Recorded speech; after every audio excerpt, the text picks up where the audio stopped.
And what kind of questions do you guys usually get from students after your speeches?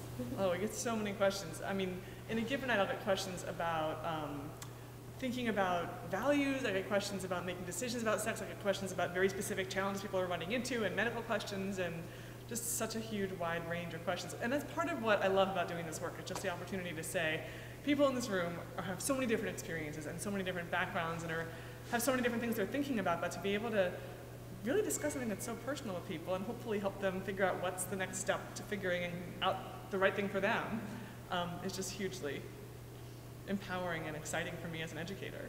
I mean, for me, it's just such an honor to be able to provide the kind of opportunity for people to get their questions asked.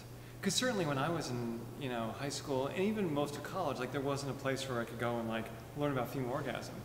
So to be part of that, providing people with information, providing them with resources to be able to find more information if they're interested, to give them a chance to ask questions is just one of our favorite parts of our job.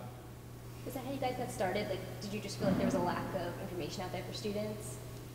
Yeah, we both had backgrounds in sex education from college, and we started giving workshops on like little things that we knew, and little by little students started coming to us and saying like, will you come speak at my college? Like, there's a lot of interest in this subject and people have a lot of questions, and so we started doing it really originally as a very part-time thing, but then it's grown to be now what we do full-time and what supports us full-time.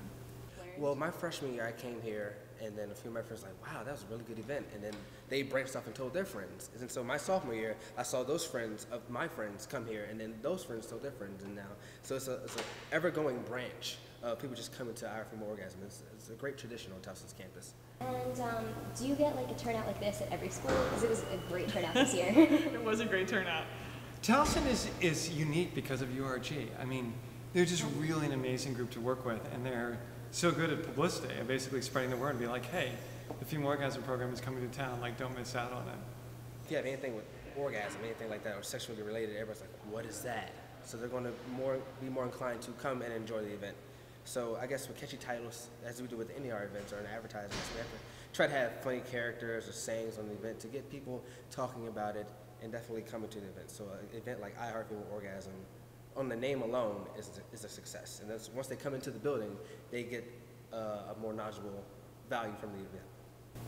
Has there ever been like a time where someone's told you something and it's changed the way you like, has it changed any things about like what you say? Have you ever heard any response that's changed your outlook? Yeah, well, the program just keeps evolving and evolving, in part because exactly as you say, because someone in the audience will say, well, that's not my experience, or what about this thing, or you should read this book, and we keep learning and we keep, I mean, I think there was a time when I was much more likely to say, here's how it works.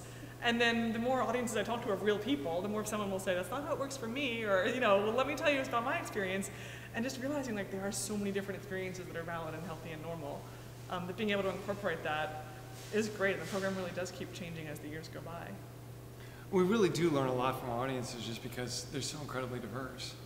And each person's experience is unique, and the opportunity to talk to people and they're like, hey, here's what's going on for me. It's like, oh, like that's helpful to hear, because we know if there's at least one person in your situation, there are probably others as well.